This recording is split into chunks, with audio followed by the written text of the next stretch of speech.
Bismillah, salam alaikum wa rahmatullahi wa barakatuh. Les amis, salam alaikum. Alors, je voulais discuter avec vous, hop là, de choses qui me semblent importantes et pertinentes. J'ai jamais assez de... Oh, subhanallah. Je tenais à voir avec vous. Vous savez, notre maître Allah Azza wa Jal nous a enseigné, à travers le prophète alayhi salatu salam, qu'il viendrait un jour dans l'histoire de l'humanité où tenir sa religion serait aussi difficile que de tenir une braise ardente dans ses mains. Je tenais juste à vous dire qu'en fait, nous y sommes. Nous sommes dans cette période, subhanallah, où si Dieu nous a rendu licite d'un certain nombre de choses, et wallah, ça fait beaucoup, Allah nous a vraiment facilité la vie avec cette religion de droiture, parce qu'elle est le mode d'emploi de ce que c'est que d'être un être humain, pour nous faciliter la vie sur cette planète. Et il arrive un temps où la mécréance est tellement répandue sur la planète, la domination de Iblis et de ses soldats, de ses armées, des mécréants en général, qu'ils le sachent ou qu'ils ne sachent pas qu'ils travaillent pour Iblis, ils ont choisi le camp des Tarout, donc le camp des rebelles. Il est de plus en plus difficile pour le serviteur d'Allah de tenir sa religion. Parce que dans ce monde, tout ce qu'Allah a rendu licite, les mécréants l'ont entaché. Ils l'ont utilisé pour leur cause. C'est ce qui fait qu'aujourd'hui, quand tu veux avoir une alimentation saine, eh ben, tu te rends compte que dans les aliments que tu achètes, ce sont des non-musulmans, des non-pratiquants, des gens qui ne craignent pas Allah, qui sont en charge de l'agroalimentaire, par exemple.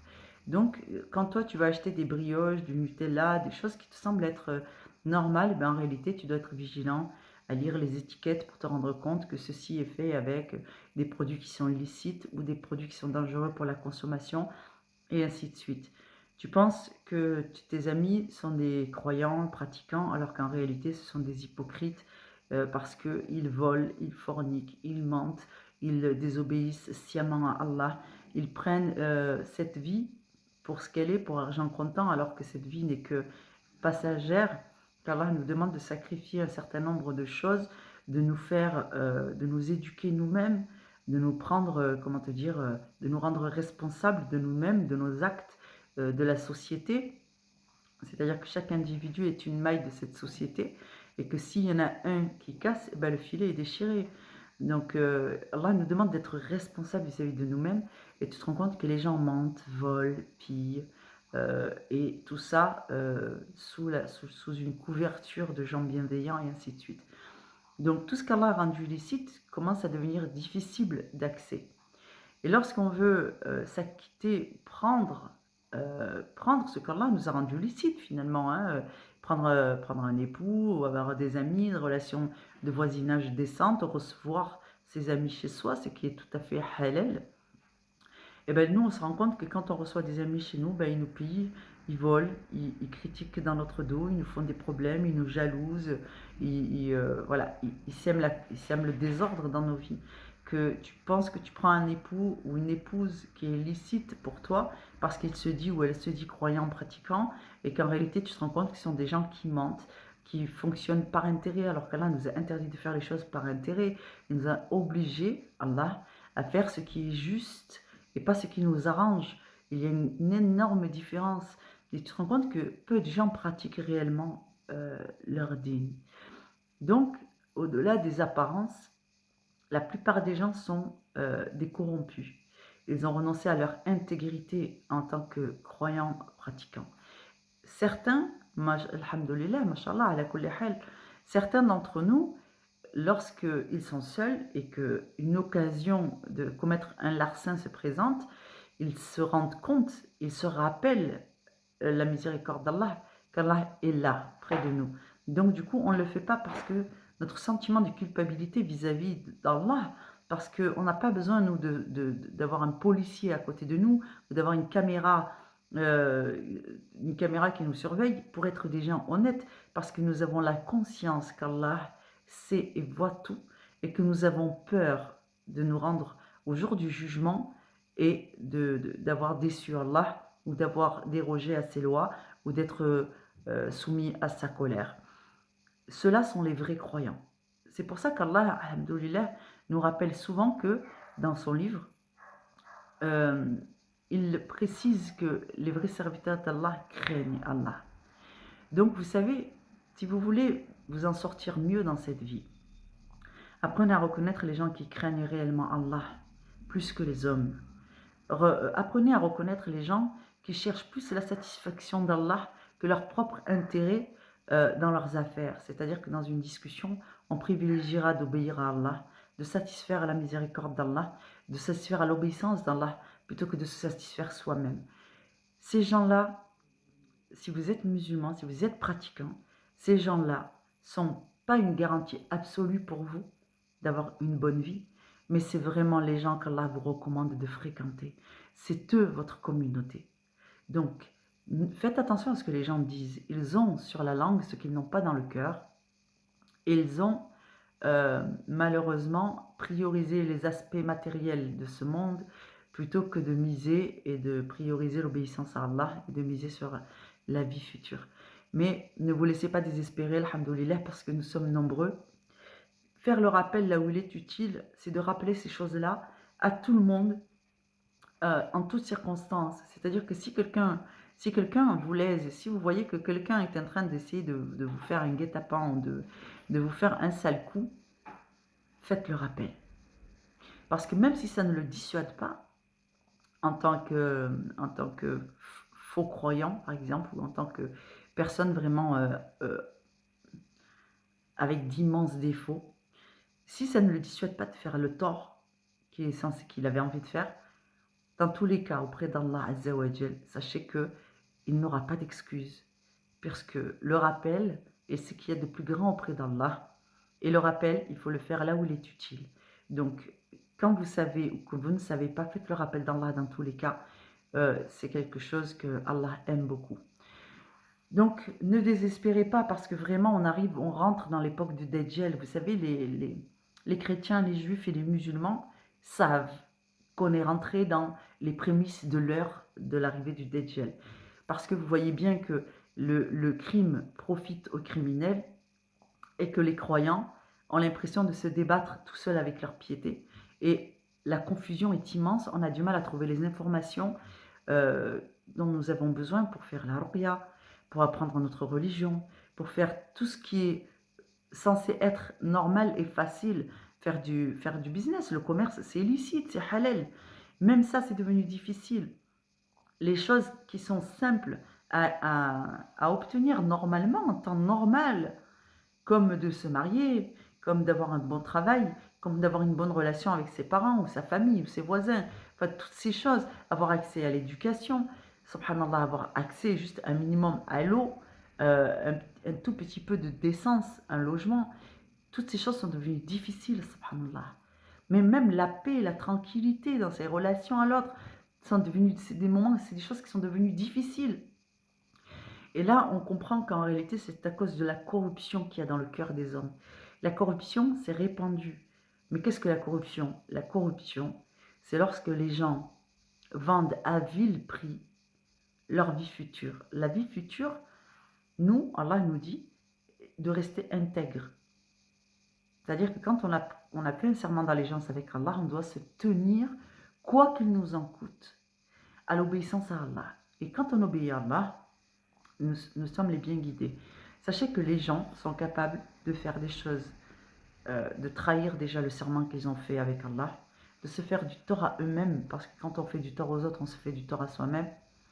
Les gens sont capables de trahir leurs engagements pour des aspects matériels de la vie de ce monde.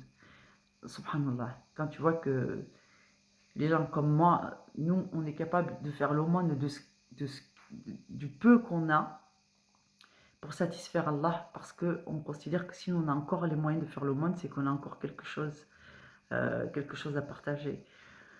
Et que d'autres gens profitent de l'aumône pour s'enrichir, considérant que la part d'Allah va venir leur servir à thésauriser et faire un patrimoine, alors qu'en réalité c'est la part des pauvres.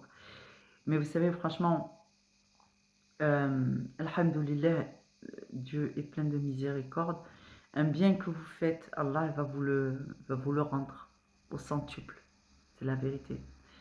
Donc, gardez patience, gardez courage, abonnez-vous à des chaînes de gens qui ont un minimum la connaissance, qui vous encouragent, qui vous dynamisent.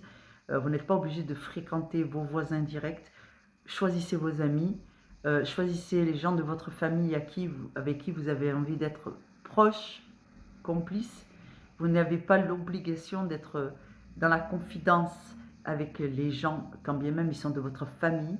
Apprenez à garder les secrets. Votre vie privée, c'est votre vie privée, c'est pas celle de votre mère. Vous n'êtes pas obligé de le dire à maman, à papa, et ainsi de suite.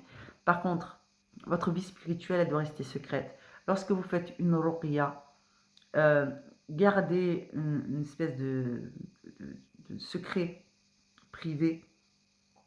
Mais si vous consultez un ruqya et que vous êtes une femme, n'allez pas toute seule.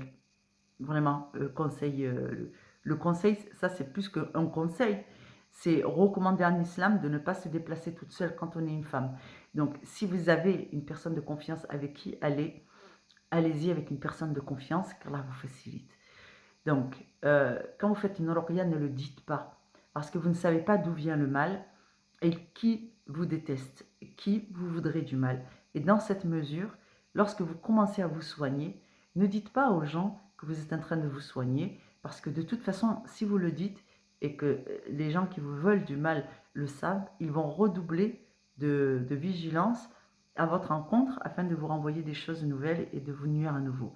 Donc voilà, gardez et instruisez-vous, lisez votre livre, conformez-vous aux lois qu'Allah vous a données, parce que vraiment, il est notre seul protecteur. Et c'est en Allah Azzawajal qu'il faut tout miser. Là, vraiment, euh, la corruption est de partout. Voilà, veillez sur votre piété, veillez sur votre intégrité, ne la vendez pas à vil prix. Wallah, je vous jure, les tentations sont grandes de se dire, ben oui, mais moi je vais mourir de faim, je vais me retrouver à la rue. Vous savez, je vis en Occident, mais je suis exactement dans la même situation que les gens qui vivent en Afrique ou les gens qui sont en Algérie ou les gens qui sont... Nous, aujourd'hui, on est des citoyens du monde, travailleurs pauvres. Vraiment, la vérité, c'est ça. C'est que c'est plus visible dans certains pays d'Afrique, ok? Mais sachez que chez nous, si vous saviez à quel point les gens sont démunis et précaires, bien qu'ils aient une voiture, bien qu'ils aient un travail, bien que, subhanallah, vous seriez choqués. Vous seriez choqués de voir comment on vit mal en Occident. C'est vraiment. Et en plus, sur le plan spirituel, c'est horrible parce qu'il y a des sectes de partout. Il y a des nouvelles tendances ésotériques, ceci, cela. Mais la vraie religion d'Allah, la religion de droiture, celle que j'essaie de vous enseigner, Wallahi, je le jure par mon créateur, très peu de gens pratiquent le vrai et le bon islam. Donc les gens disent qu'ils sont musulmans parce que c'est dans leurs intérêts ou parce que c'est dans leur culture. Mais dans la réalité, personne des gens que je côtoie ici, en direct, hein, c'est-à-dire que je connais des musulmans qui sont investis dans la cause pour Allah, au service d'Allah, mais ce sont des gens qui sont un peu éclatés de partout. Voilà, il y a un aumônier à Marseille, il y a des gens sur Paris qui font les toilettes dans des associations, toilettes funéraires. Il y a quelques raris qui sont un petit peu éparpillés. Mais globalement, Wallah, et les musulmans que je côtoie aujourd'hui, et ça me fait mal de le reconnaître, ils se disent musulmans, mais là, il y a des hommes, mais ils n'en sont pas. Ils n'en sont pas, c'est pour ça que je vous dis, tenez-vous vraiment à comprendre avec intégrité, avec vraiment, attachez-vous au Coran, parce qu'Allah dit que c'est son livre, et c'est lui qui veille sur son livre. Son livre, il est authentique. Il n'y a pas une lettre qui est changée depuis la révélation. Allah, lui, communique avec vous à travers son livre. Vous voulez apprendre la vraie religion, celle qu'Allah attend de vous, lisez votre livre. Lisez-le dans la langue qui vous arrange et méditez-le, méditez-le, méditez-le. Voilà, vous vous arrêtez sur un verset qui vous plaît. Vous ne savez pas comment vous y prendre. Vous vous arrêtez sur un verset qui vous plaît et vous le relisez, vous le relisez, vous le relisez, vous le relisez, jusqu'à ce que vous ressentiez ce que Allah veut vous dire. Et vous pouvez questionner Allah, contrairement à ce que les gens disent. nous sommes petits, nous sommes des petites choses, nous ne questionnons pas Allah, c'est tout le contraire. Questionnez Dieu et questionnez Dieu autant que vous pourrez. Et Allah dit, faites attention, quand vous questionnez Dieu pendant que vous lisez le Coran, ne vous énervez pas parce que Allah va vous donner une réponse qui ne vous plaît pas. Prenez la réponse qu'Allah vous donnera et méditez. Méditez. Soyez vigilants parce que Allah vous répond quand vous lisez le Coran. Vous lisez le Coran, questionnez Allah sur votre religion. Questionnez Allah sur votre religion, Inch'Allah, et c'est par là que passe la guidée. Barakallahu fikum. J'ai une chaîne Facebook qui porte le même nom que ma chaîne YouTube. Si vous avez des questions, si vous avez une problématique ou si vous voulez développer une discussion, envoyez-moi un message à MP. Barakallahu fikum. Et qu'Allah vous facilite, Inch'Allah, votre religion. Salam alaikum.